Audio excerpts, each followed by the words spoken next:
Welcome to the Diary of a Manager, your go-to resource for actionable managing tips, insights on management concepts, and effective ways on how to manage yourself. With your host, Brunello. And now, here's the show. Today is a very special episode. We are going to be talking to a business owner. So not managing a team, but managing a business. In fact, managing a business is more complicated than managing a team because managing a business involves a lot of aspects from marketing, accounting, administration, and maintenance of your databases. For example, customers, orders, and a lot of things.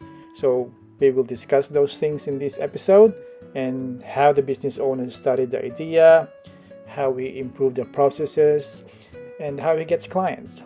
So enjoy and relax for this episode. Previously in part 2. Don't handle heat very well. Yeah. So you have to reduce the heat. Like, let's say it was 700 degrees Yeah. initially for a certain time.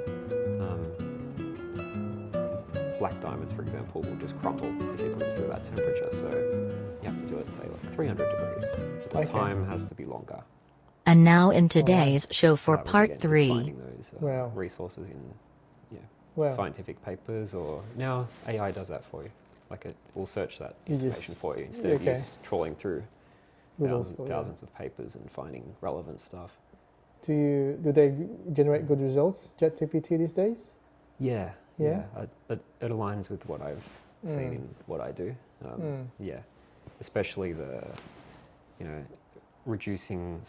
increasing the time and reducing the temperature. Yeah. To not destroy stones in the ring. That is something that you can kind of calculate, I guess, from papers. It'll be some sort of formula to use. Formula but calculation, whereas, yes. AI does it sort of for you. Is there a difference between the free AI or you have to pay for it to get the better results in terms of?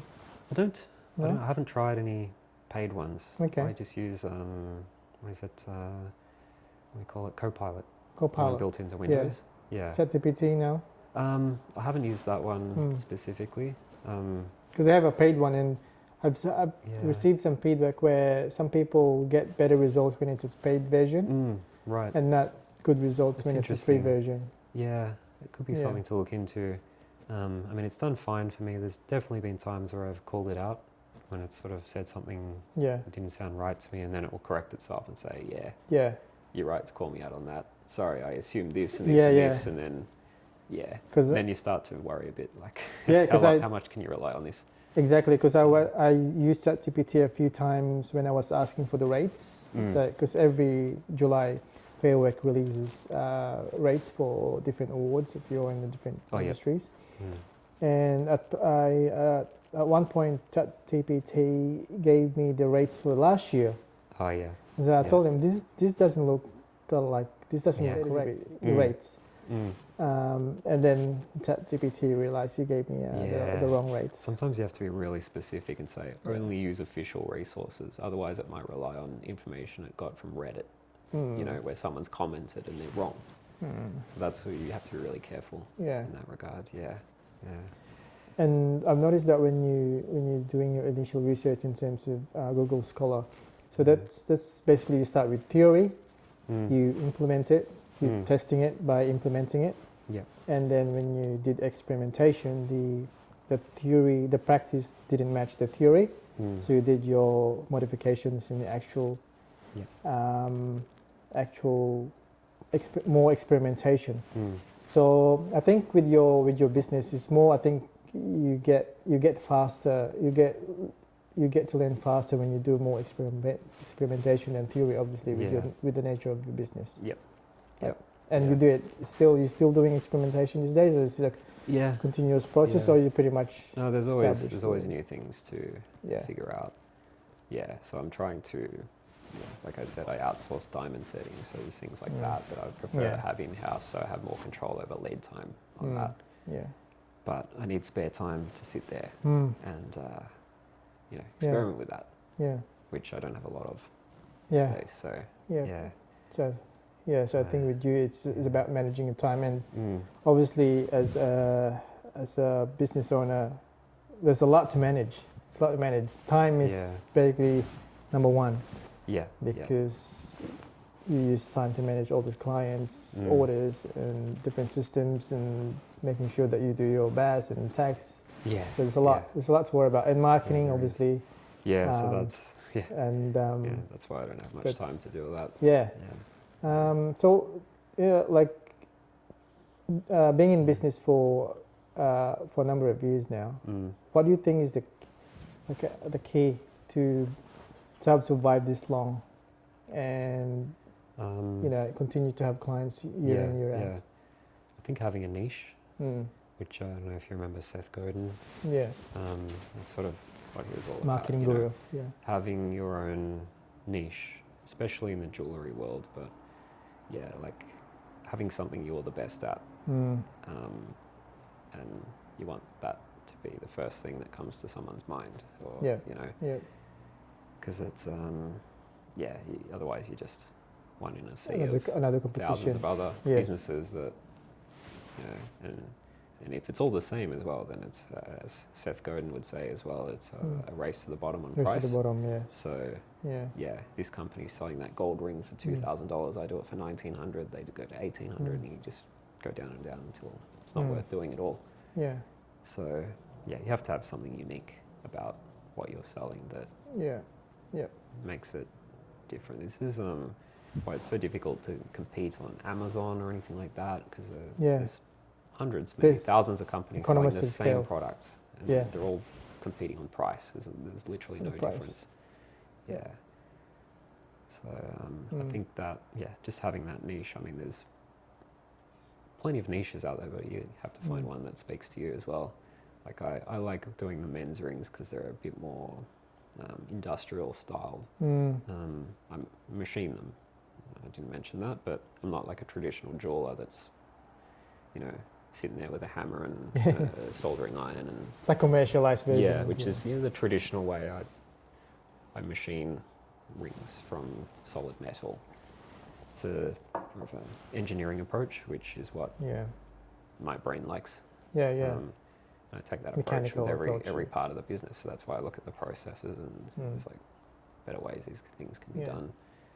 Yeah, so experimenting with machining as well, that was all a self-taught process, and figuring out how to machine certain metals, which are, they're all different in how they behave.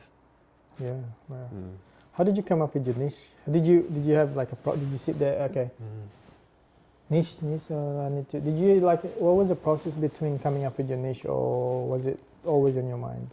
It's not something I really thought about. Well, I don't know if you remember, I used to sell on eBay. Yeah. A good 20 years ago. Yeah. And that was me going on eBay and scrolling through, and you could look at how many sales certain items had. And I would go into different things and see, they've sold 50 of them. Yeah.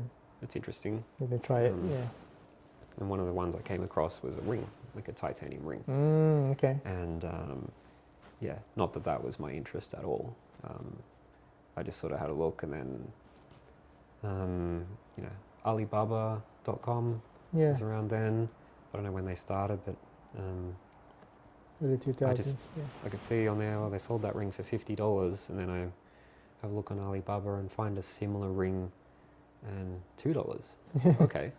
You contact the supplier and go, you have to order like 50 of them, up front, which is fine. You've got to have 40 different finger sizes, so you have to order thousands of rings up front, even though they're $2 each, and you're going to have all that inventory sitting there for a very long time, probably. And that's for one style. So there's companies that do that, and they probably do pretty well. They'll just have thousands and thousands of rings just sitting there waiting to sell. But they probably have a pretty good margin on them if they sell them for a couple $100. Bulk, so it gets covered pretty quickly. But I just sort of decided that selling on eBay, I'd get messages from people that I like that ring, but I want it to be a little bit thinner. Mm. And then I go, I can't do that. I have to order them in. It takes a month, more than a month. Wow. And I'd have to order 1,000 of them. Wow. So I decided maybe I can just try and make them myself. Wow. So that's sort of the step thoughting into process. that. Yeah. Yeah. And this was just pocket money while I was at uni. It wasn't, Yeah. like a real business, I'd call it. I was interested in other things at the time. But the idea was planted that time. I just sort of liked the idea of being able to sell stuff online without having to deal with people. Yeah. Just like e-commerce, it was always kind of the dream. Yeah. So yeah, from eBay and starting to make them myself, I built my own website. So that, I also opened a little shop, a pop-up shop in the city. Yeah. Just selling just these cheap rings, just fashion crap, really. Nothing special, but just talking to people when they come in. They were using them as wedding rings. So that was the thing that actually triggered. That's when the idea triggered. Yeah. They were like, yeah, this is cool. So it was an evolution of what there was no grand plan. There was no grand plan. Yeah, it just sort of happened. Yeah, and then I pivoted to that niche of the men's wedding rings. So, because it was a very underappreciated niche. Like, you go into any major jewellery store, like Michael Hill, they'll have some men's rings, but they're old-fashioned. They're all gold. There's nothing interesting. They've done the same thing. So they haven't decades. actually evolved. Not at all. Into what the customers need these days. So you pretty much. Yeah, it's not their focus. Yeah, it's more about selling diamonds and stuff like that. So. Yeah, it's just kind of an afterthought. Yeah, so that's I think why I was getting some traction back then. Yeah, people were liking someone that sort of focused on that particular niche. Yeah. Okay. And then just having that pop-up shop was enough proof of concept to go a bit deeper into it and okay. Yeah, it's interesting. Go more custom made, start offering precious metals and gold and platinum and all that. Invest in machinery where I'm equipment, not hand machining everything where it would take me 2 hours to make a ring and then I can now do it, in half an hour. So so you invested a lot in machines as you go along, and obviously the learning curve for the machine. Yeah, that was a whole other. Yeah. So did you spend like weeks, months? It would have been. But then the investment would that be worth it? Yeah. Like if it's a titanium ring, as I said, doing it so I use a machine called a lathe, Lathe, where it spins the metal, and you have cutting tools that move in and shape the metal into what you want. Yeah. And then you cut it off basically, and then you have to sort of hand finish it to get it to the final stage. But doing that manually, especially in titanium, that would take a couple of hours to do. Whereas I invested in a machine that's programmable, where it makes all these movements that I would do by hand, but it does it automatically based on a program. Yep. So for a few minutes. Yeah, a few minutes basically. It brings that time down, which is how they'd be mass manufacturing rings in China, for example. Yeah. And you recovered that cost pretty much? Yeah, I mean, the machine was a pretty big investment at the time, but it's definitely paid itself off very quickly. Yep. Yeah, the time savings and just more accuracy as well, like without stressing over it. Whereas when you're doing things manually, you've got to be always on top of it, making things precise. Okay. Doesn't happen automatically, whereas the machine can do that. Yep. Yeah. So as your business matures, you invest a lot in machinery. So I've noticed invest a lot in machinery, automating processes. So I think this is a big hint for people when they're starting out the business as they go along. You started manual. You start out as doing everything manually yourself. Yeah. And as you progress through, you invest in processes and equipment. If you can make it work manually, then maybe you can invest in automation for these things. Yeah. It's like if I went straight to the automatic lathe, it would have been terrible. I wouldn't have known what I was doing. Yeah, because you really need more experience. To start in that manual experience. You need to have enough knowledge and experience to handle that equipment. For sure. what are the plans for you? Do you continue to do the business in a few more years, or is it exit strategy for you, or what's the future? I don't have an exit strategy. I haven't approached the business in a way where it's built to sell. Yeah. Because I am the business basically. So it's different if it was running on its own with staff and management and all that, where it's I can step away and not fall apart. I think that's the only time you can really sell a business. Where it's at that stage. And I've never really wanted to get to that stage because I'm trying to not have too much stress in my life. I'm happy where I am in that. Just sort of meeting clients face to face and making their rings, and it's a nice business to be in. So I mean, if I got a nice offer on it just for the brand or something, I don't know. I'd definitely consider it, but I don't see that coming. Okay. Because I mean, the knowledge that because for example, hypothetically, one day you just stop, then all the knowledge is just with you, stays with you. The knowledge, the experience. But for example, if you plan your exit and then you put your knowledge extract it into a paper or something, like a manual book, then you can sort of this is my business. It's worth $1 million. And then you've extracted it out of your system and in a tangible way that you can sell. Compared to say if it's just one day you just stopped. Just something to think about. Because obviously that's years worth of knowledge. No one can. You can't get it from anywhere. The nitty-gritty of how to process an equipment. But even that knowledge, just putting it on paper doesn't mean anyone can buy it. And then start the ground running from day one. Because it's all about that. The way I've done it is all very personal.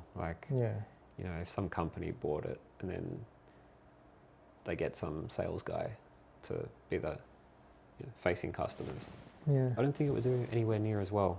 It wouldn't be as good quality as it does with me, because you're talking to a salesperson who doesn't know anything really about what they're selling. They don't know what it's like to work with the metal, how hard it is, issues you should be aware of, durability, etc. All that, I guess you could put all that information down, but it's still it's not genuine knowledge. It's not through experience. And all they're doing is just getting a sale, and then they'll probably just outsource it somewhere else. I mean, I noticed this with restaurants where they sell the business, and it doesn't go anywhere near as well as it was before. Because it was all just one guy. That was the chef, and he was the guy that served you, and it's you get some other people in there, and it's just not the same. A bit tricky. Okay. But it'd be more that sort of brand value of the word of mouth that I get, and that's probably the more valuable part. Stress. Do you experience stress, and how do you handle stress? Yes, very much so. Usually the stress is down to a couple of reasons. One is because a client's in a big rush for something. Something bad's happened. Like I had a client recently that their house got robbed and their wedding ring got stolen. And their wedding was in a week. Okay, so then they contact me like, hey, I need a ring. I need a ring. I could say no, but in a case like that, I'm like, I'm going to do everything I can to sort it for this person. I take on that stress then. It's like, if it was a diamond set ring, I have to call in favors with diamond setter. I have to get things done locally quicker, get the metal in locally, etc. So that definitely causes a lot stress of stress. for me. I mean, that's you decided to take on that stress. An outlier case, but I have decided to do that for them because I try to do right by the client. I don't want to just say, sorry, just borrow another ring for the wedding, So there's that's sort of a case like that, or they've left it way too late. They've left it till a week before the wedding. I've had clients that have ordered, come in saying their wedding's the next day. Wow. And they need a ring. How is that possible? Well, it limits the options. I can still do it. It just means, say it has to be titanium. Why? Where are these people? Yeah, because I can't. Yeah, it's different. Like, one was like, I decided I wasn't going to get a ring. Then, as it gets closer to the day, there might be family that's like, you really should get a ring, or the partner, you should really get a ring. And then they feel sort of obligated or maybe guilted into it, and then they come and so that's the thing where it's kind of not the client's fault. Sometimes it's the client's fault. Sometimes it's like the theft. That's not the client's fault. It's just an unfortunate event. Okay. Second is where I've messed up. Yeah. Okay, and that's entirely my fault. Where I've, there's been a failure in my system somehow where I've not ordered that thing I needed to order, and then they contact me, like, just checking on the ring. Is it going to be ready by this date? I'm like, oh, shoot. Okay. And I check my system, like, oh, I didn't do that. Yeah. And then, most of the stress is from situations like that where there's a deadline looming. And the cases where I've messed up, that is something that can be improved through process improvement. And when that happened to you, did you put something in place to avoid it in the future? Yeah. Like, check the weddings 2 weeks from now. Anything pending that I need to order, maybe, I don't know, supply. Yeah. So I'd sort of add like an urgent flag on certain records that force things to the top. There's different ways of doing it. So they're not only in my system, everything gets printed out as well. So this is all automation on the back end. So I actually have a physical bit of paper that has all the specs of the ring, the order, and it's good having that physical object as well, because this is something. Yeah, because it's like a tangible reminder for you that this is due. Yeah, it's like this one is like put a little red sticker on it, like that one. Yeah, keep an eye on that. Whereas in a computer system, you have to go and specifically kind of look. And you might just not do that. You've had a busy week doing other stuff, and then you just miss it, or I've drafted an email to order this component that I need, and I forgot to send it. And I just left it as a draft, and I marked it in my system as done. Okay. Just things like that. These things can happen. Exactly. So, but that's most of where the stress comes from. I mean, maybe you can say monetary stress. I mean, not really, because that's entirely up to me and how I charge, and because I don't take deposits when someone orders a ring. This is a bit different to how I try to be different from everybody. So do you have to or no? I don't have to, but the issue is, just for example, it's a gold ring, and it's again, I have to order that gold in from the US or whatever. I have to outlay that money to order that ring. Oh wow! So I could have a dozen orders in the system where I've already outlaid the money, and I don't have any income until the ring is done. And sometimes clients don't pick them up, like for months potentially. Yeah, I don't force them to pick it up, immediately when it's done. So, because their wedding might be in December and they've ordered in July. So they just get it done early, and then they just leave it till later in the year to pick it up, for example. What's the industry practice? Do they take deposits? Generally, they do. Yeah. But I've always looked at it as, it's an accounting thing I have to then do. It's more work there. The other thing is, I look at it as a trust thing. So they're trusting me to make their wedding ring, which is quite an important thing, I feel. And then I trust them to just be like, when it's done, you pay for it. Okay. It's just a different approach that sets me apart from the others that will go, no, you pay 50% today. Okay. So that... It's been working out so far well. I think people appreciate it. Okay. They're quite surprised when I say that. Like, oh wow, that's, Well, because you're obviously outworking your own money first for them, especially if they have like other suppliers that you have to engage? Yeah. Okay. Yeah. Paper, digital. Okay. So you've used both digital and paper these days. Your systems are a bit mixed. Yeah. It's good to have both. It's good to have both. Yep.